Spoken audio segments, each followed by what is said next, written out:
Rio de Janeiro é uma metrópole de muitos contrastes. A beleza natural da cidade e a ocupação urbana descontrolada, o moderno e o antigo, a riqueza e a pobreza, o morro e o asfalto, são extremos que convivem e se tocam diariamente. Há séculos, suas contradições e antagonismos sociais se misturam à exuberante paisagem. Vamos conhecer um pouco da história do Rio de Janeiro, cidade que já foi capital da colônia, do Império e da República Federativa do Brasil.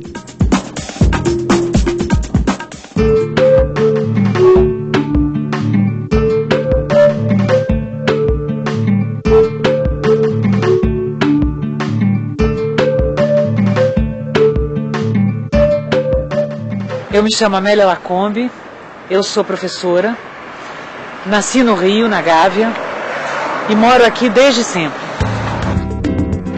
O Rio de Janeiro é uma cidade que tem uma história longa, tem mais de 400 anos, tem muito para se contar.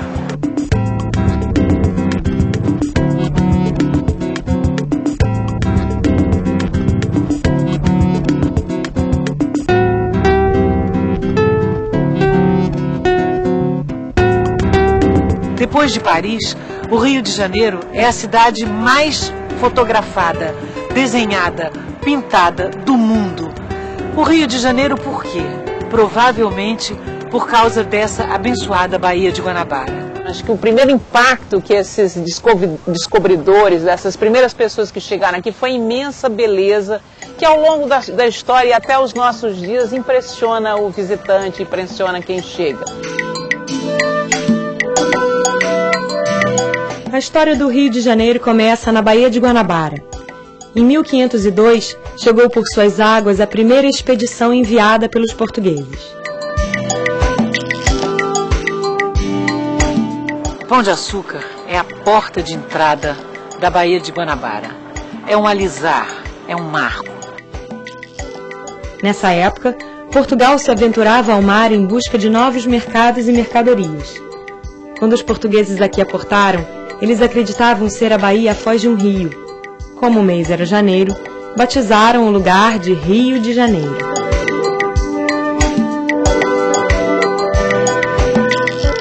Vamos imaginar o que eles viram, porque a natureza da Bahia não estava ainda adulterada pela civilização. Uma natureza cheia de pássaros, cheia de animais.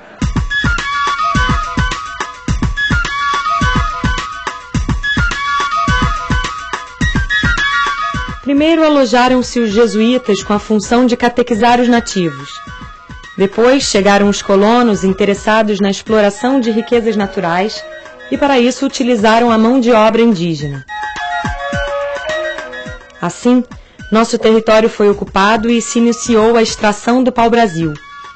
Somos hoje denominados brasileiros porque era assim que os portugueses apelidavam os comerciantes de pau-brasil no século XVI.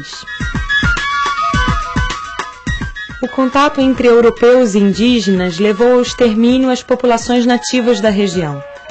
Ao longo do tempo, desapareceram muitas tribos, como os tupinambás, tamoios e tupiniquins. Os portugueses demoraram muito a morar na cidade. Eles começaram a chegar em 1502, depois voltaram em 1504, mas só com Martim Afonso de Sousa, em 1530, é que se começou a ocupar a cidade. E o Morro do Castelo era dentro da enseada, cercado por terrenos alagadiços, era bem apropriado para ser um castelo. O que é um castelo? Um castelo não tem nada a ver com um palácio. Um castelo, o nome vem da palavra latina castrum, que quer dizer fortaleza. Então eles afortalezaram o morro e lá dentro, imediatamente, os primeiros colonizadores de fato nossos, que foram os jesuítas, plantaram lá a sua igreja, seu convento, e começaram a ensinar as pessoas. Mas outros europeus começaram também a frequentar a Baía de Guanabara, de olho nos produtos tropicais. Os franceses já começaram a vir ao Brasil, a frequentar a costa do Brasil, desde o comecinho, logo após as descobertas. Começaram negociando com os tamoios, que eram os índios que viviam no Rio de Janeiro, trocando mercadorias por pau-brasil, por outras coisas. E como a costa, no começo da colonização, era muito desguarnecida, virou alvo fácil desses navegantes, desses corsários. O pau-brasil serve para tintura importantíssima de tecidos. Na época, as fábricas de Bruges, de Gand, usavam muito pau-brasil. Então, provavelmente, a França veio atrás dessa tinta preciosa. Os invasores se estabeleceram na atual Ilha do Governador, expandindo seus territórios. Em 1560, fundaram a França Antártica. A ideia de estabelecer aqui uma sede, uma base da monarquia francesa estava associada também à falta de razão, do ponto de vista dos franceses, para que o mundo, para que a América estivesse dividida entre espanhóis e portugueses. O rei da França dizia que não sabia a cláusula do testamento de Adão que tinha dividido o mundo entre franceses e espanhóis, entre portugueses e espanhóis. A ocupação durou até 1567, quando os franceses foram combatidos e derrotados por Mendes Sá e seu sobrinho Estácio de Sá. Durante o período de ocupação, em 1565, com a necessidade de defender e melhor ocupar as terras, Estácio de Sá funda a cidade de São Sebastião, do Rio de Janeiro. O nome era uma homenagem ao rei Dom Sebastião de Portugal. A data da fundação do Rio de Janeiro é a data justamente em que Estácio de Sá se estabelece aos pés do Morro Cara de Cão. Estácio de Sá, como a gente sabe, morreu com uma flechada no rosto durante essa conquista, mas conseguiu efetivamente se estabelecer e estabelecer uma base colonial no Rio de Janeiro.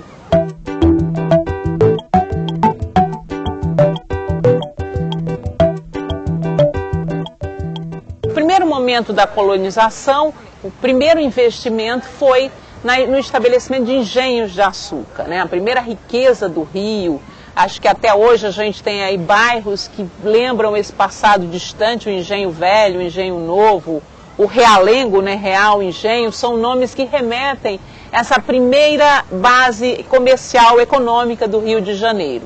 Mais tarde, com a expansão do Brasil na direção do oeste, né, com a conquista das Minas Gerais, com as entradas e bandeiras, quando se verifica, quando aparece, já no século XVIII, quando aparecem as minas, aí o Rio se torna também o porto escoador dessas riquezas para o mundo.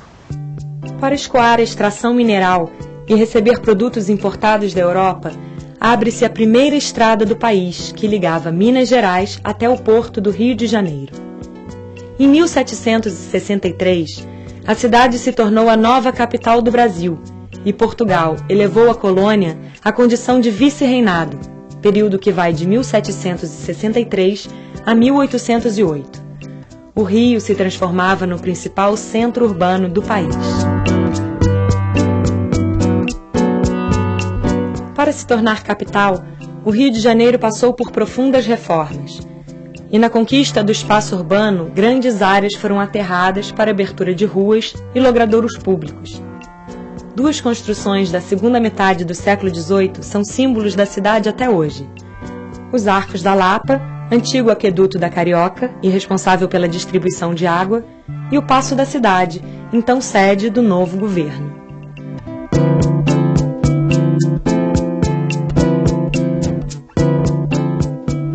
Gomes Freire foi o primeiro grande prefeito do Rio. Claro que ele não foi um prefeito, ele foi um governador. Mas dentro desse contexto de fazer do Rio de Janeiro a capital do reino, do vice-reino, ele procurou fazer uma série de aterros, ele procurou fazer uma série de embelezamentos, ele procurou fazer as ruas, porque antigamente era muito complicado, todo o problema de esgoto, todo o problema de água, por conta dos alagadiços que havia e dos morros e morretes. Então, foi uma época importantíssima para o avanço do Rio de Janeiro, no momento que se decidiu que ele fosse a capital. O Paço Imperial é uma grande referência para a cidade do Rio. Ele foi sede do vice-reinado. Depois, em 1808, virou espaço nobre da capital com a chegada da corte portuguesa, que fugia das investidas de Napoleão Bonaparte sobre Portugal. Aqui no Paço Imperial, D. João VI foi coroado. Aqui foram coroados também 2 imperadores, D. Pedro I e D. Pedro II.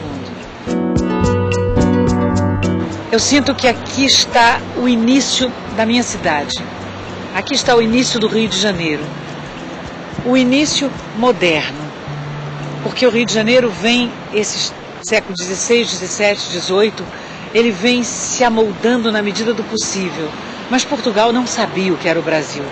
E a partir do século XIX, o Brasil é Portugal e Portugal é brasileiro. Então muda completamente. E isso muda pela entrada no Rio de Janeiro. Com a mudança da corte para a cidade e o capital arrecadado pela abertura dos portos, o Rio de Janeiro cresceu e se remodelou. Foram construídos o Jardim Botânico, a Escola de Música do Conservatório Nacional e teatros. É nesse período também que o Rio ganha uma biblioteca trazida pela família de Dom João e passa a circular o jornal Gazeta do Rio de Janeiro.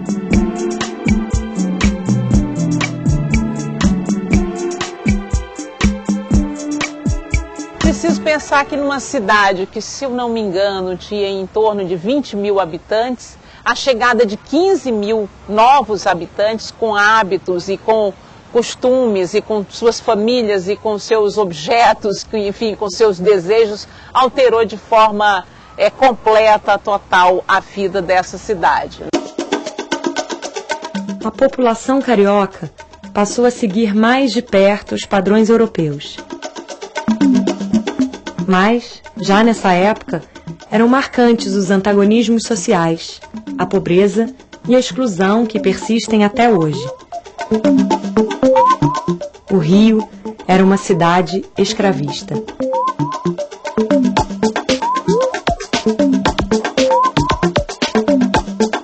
Primeiro, você ter o documento é fundamental.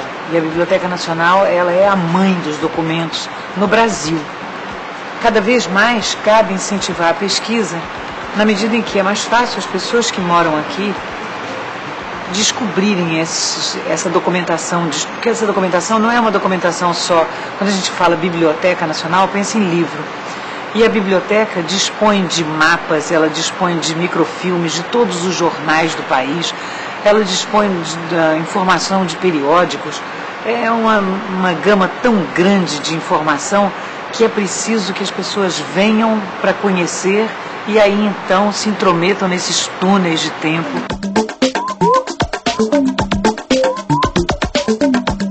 Essa biblioteca é uma preciosidade. É uma biblioteca estranhamente europeia na América do Sul, posto que grande parte do seu acervo foi trazido por D. João VI, que conseguiu ser rei de Portugal, Algarve e do Brasil também. As melhores imagens do Rio de Janeiro, esse Rio de Janeiro joanino, estão nos quadros, nas pinturas dos viajantes do Rio de Janeiro de Dom João e do reinado de Pedro I, né? Tanto nas gravuras do Debré, do Rugendas, enfim, de outros tantos viajantes, você tem aquela paisagem colorida do centro da cidade, tomada pelos escravos, tem evidentemente as coisas dramáticas da escravidão, enfim, você tem... É uma paisagem mista, muito africana ainda, né, porque esses escravos estão chegando, mas é uma paisagem essencialmente colorida. Com a independência, a cidade tornou-se o centro político do país. Enquanto transcorria a agitada vida política, marcada pela promulgação da primeira Constituição, a abdicação de Dom Pedro I e a implantação da regência, a economia prosperava com o café. Seu cultivo se espalhou por diversas regiões e pela periferia da cidade do Rio de Janeiro. Então, com a independência, há um atrito com os portugueses, há guerra na Bahia, há enfrentamentos no norte, etc. Mas no Rio de Janeiro você tem uma certa unidade em torno de Dom Pedro e tem também dentro da cidade uma manutenção de alguns hábitos que o Dom Pedro tinha desde o tempo do seu pai. Ele também era um homem que adorava ir ao teatro. Durante o Segundo Império, o Barão de Mauá, encantado com a indústria britânica, fundou um banco e passou a investir em fábricas no Rio de Janeiro. Seus investimentos trouxeram para a cidade infraestrutura urbana como encanamentos de água, esgoto e iluminação a gás. Nessa ocasião, é construída a Estrada de Ferro Pedro II, ligando o Rio de Janeiro a Petrópolis.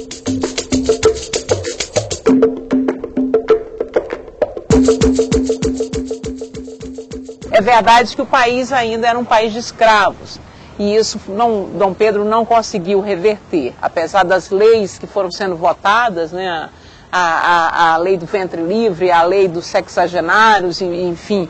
Essas leis ignoravam o problema da escravidão, mas não apagavam aquela marca terrível que refletia de forma negativa sobre a imagem do Brasil lá fora.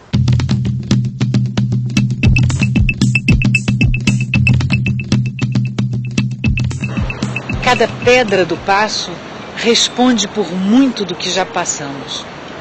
Aqui, de uma das salas, cuja sacada estava aberta ao povo, a princesa Isabel assina a Lei Áurea. Em 1888, a princesa Isabel decreta a abolição da escravatura no Paço Imperial. O trabalho escravo já não se adaptava às exigências da nova economia capitalista, e era forte a pressão abolicionista e a resistência escrava. O Rio passou a receber os escravos libertos que abandonaram as cidades vizinhas e outras regiões do Brasil. Essas pessoas foram morar nos morros e zonas periféricas da cidade.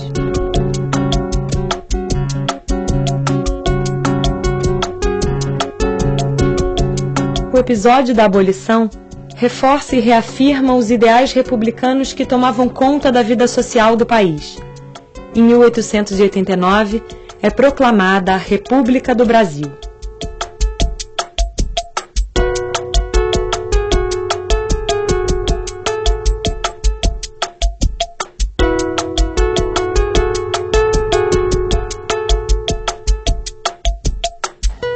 O prestígio do Brasil caiu um pouco com a proclamação da República. Há um esforço de criar uma imagem positiva para o Brasil. Quem vai levar esse projeto a cabo vai ser o presidente Rodrigues Alves. Esse presidente, um paulista de Guaratinguetá, escolheu para prefeito do Rio de Janeiro Francisco Pereira Passos. Foi um governo que mudou essencialmente, estruturalmente a cara do Rio. Logo nos primeiros anos da República, o Rio de Janeiro passa pelo maior processo de urbanização e saneamento de sua história. Foi a partir de 1903 que o prefeito Pereira Passos promoveu o episódio conhecido como Bota Abaixo, projeto urbanístico que derrubou morros, aterrou, abriu ruas, avenidas e conectou dois extremos da cidade. Se demoliu muito do Rio Antigo para abrir uma avenida que ligasse a Avenida Beira-Mar, ali na Igreja de Santa Luzia, né, ali no centro, até o Porto de Mauá, até a Praça Mauá. Havia um obstáculo enorme nessa ligação, que era o Morro do Castelo, que foi onde nasceu a cidade. E o Morro do Castelo, muitos dizem que foi removido, eu digo que foi destruído, porque tinha de haver outros meios de se fazer uma avenida que fosse larga, ampla, espaçosa, mas que não precisasse eliminar o berço da cidade do Rio de Janeiro.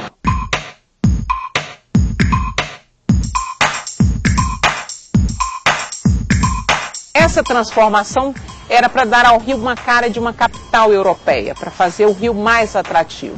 O Rio civiliza-se, era o slogan desse movimento, dessa transformação. Foi um período de intensa transformação.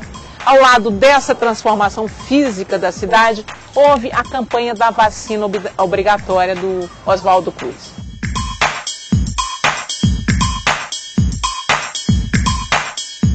As reformas seguiram até os anos 20 e modificaram inteiramente a feição colonial da cidade, tornando possível o Rio moderno.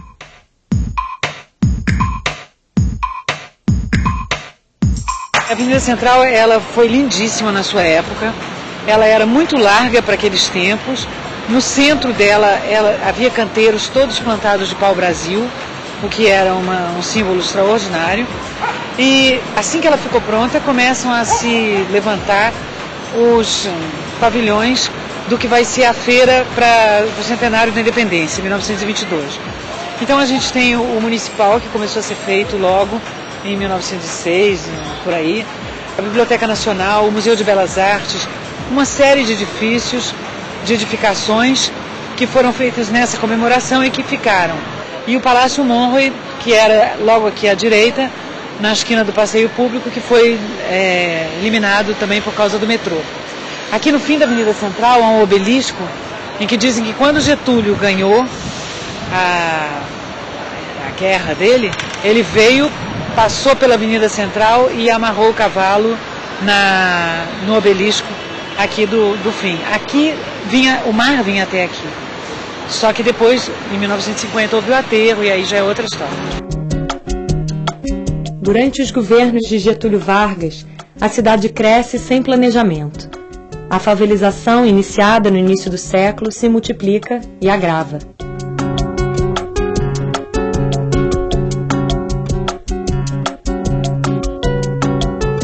A história mais recorrente para os pesquisadores que trabalham com a história das favelas no Rio é de que soldados vindos de Canudos, depois do final da Guerra de Canudos, 1897, se não me engano, se estabeleceram no Morro da Providência, ali atrás do Ministério da Guerra. Ficaram lá aguardando o pagamento de soldos atrasados, o fato é que com suas famílias ali ficaram, deram ao nome do lugar ou trouxeram da Bahia uma vegetação que tinha o nome de favela e esse nome se incorporou àquele tipo de agrupamento, né, digamos assim, de comunidade.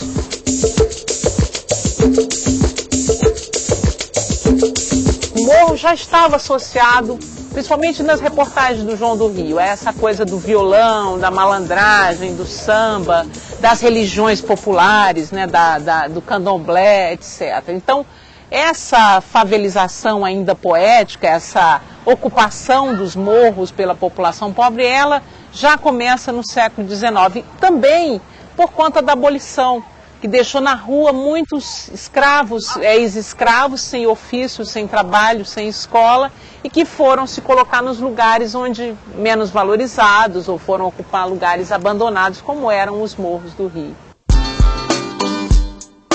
O estadista investe numa arquitetura imponente, monumentalista, feita para grandes massas e desfiles militares. Naquele momento onde o fascismo começava a ganhar força na Europa, um tipo de arquitetura pesada, poderosa, onde o Estado, arquitetura de Estado forte, e que no Brasil vai ter seus principais representantes nos prédios ali da Avenida Antônio Carlos, né, o Ministério do Trabalho e o Ministério da Fazenda, dois projetos de um arquiteto italiano, se não me engano, e que simbolizam isso, o poder forte do Estado, o nacionalismo, etc. O populismo fortalece o êxodo rural e a ilusão da vida na cidade grande. São os efeitos da Era Vargas. Rio amanheceu cantando, toda a cidade amanheceu em flor. Com a era do rádio, o Rio se torna a capital da música no Brasil. Dos sambas de Noel Rosa, da voz de Francisco Alves e do encanto de Carmen Miranda. Era o glamour carioca transmitido pelas ondas do rádio para todas as famílias brasileiras. Glamour que se estende por toda a década de 1950, os anos dourados de Copacabana.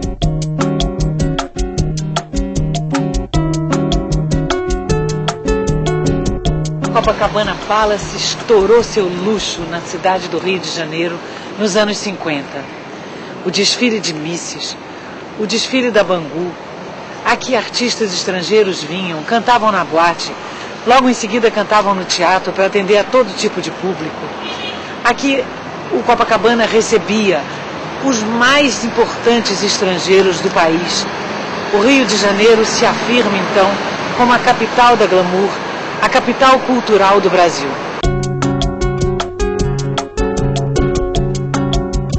No final dos anos 50 e início dos 60, uma geração de artistas se impôs pelo talento e criação de movimentos que entrariam para a história da música e do cinema. Que isto é bossa nova, que isto é muito natural. A bossa nova, com seu canto solto, despojado, quase sussurrado, trouxe inovações melódicas reconhecidas internacionalmente. O cinema novo também conquistou o mundo com seus filmes realistas, contundentes e de linguagem direta. Essa efervescência cultural seria gradativamente desestimulada com o golpe militar de 1964 e seus desdobramentos políticos. Acho que uma coisa que vai marcar o final dos anos 50 de uma forma talvez melancólica é o fim, é a transferência da capital do Rio para Brasília. Então isso muda, claro, a cara da cidade, muda o próprio, mexe com a autoestima do carioca, né? Mexe com o que mais tarde ainda, quando o Rio deixar de ser um estado para passar a fazer parte do estado do Rio, também vai ser outro impacto nessa visão que o carioca tinha de capital federal, de centro do país, centro da cultura e da política brasileira. Nos anos 70, a paisagem da cidade sofreu com a especulação imobiliária desenfreada. Embora algumas favelas tenham sido removidas, houve uma grande expansão das comunidades faveladas e das áreas periféricas da metrópole carioca.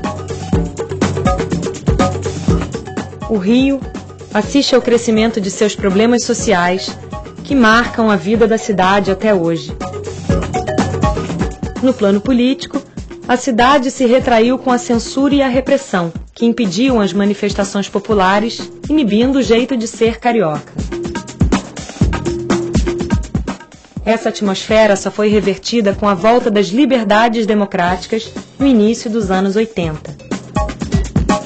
As grandes cidades foram inchadas tanto pela migração quanto pelo aumento populacional de fato. A gente pensa na cidade como uma cidade dividida, né, uma cidade partida. Você, em outros tempos, já teve um Rio Zona Norte e Zona Sul, até mais que o táxi mudava de bandeira quando passava de um lado para outro, né?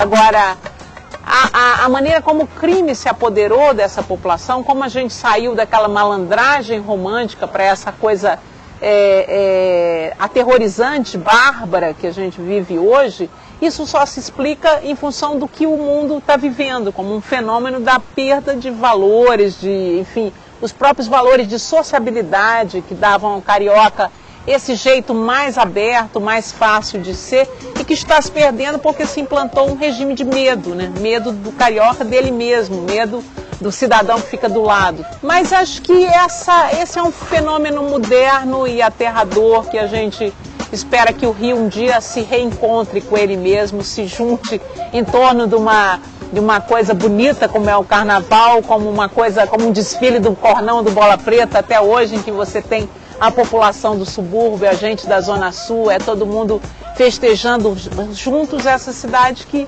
ainda é maravilhosa.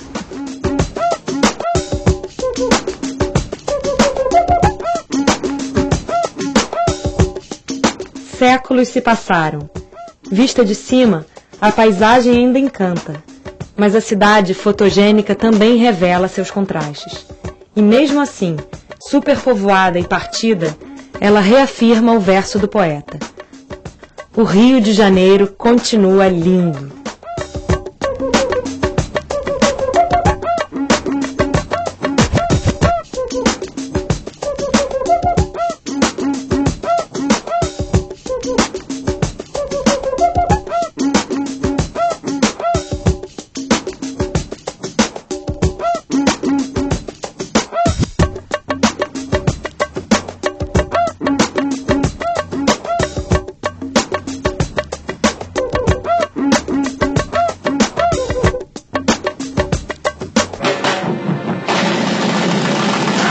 Brasil, um país de todos.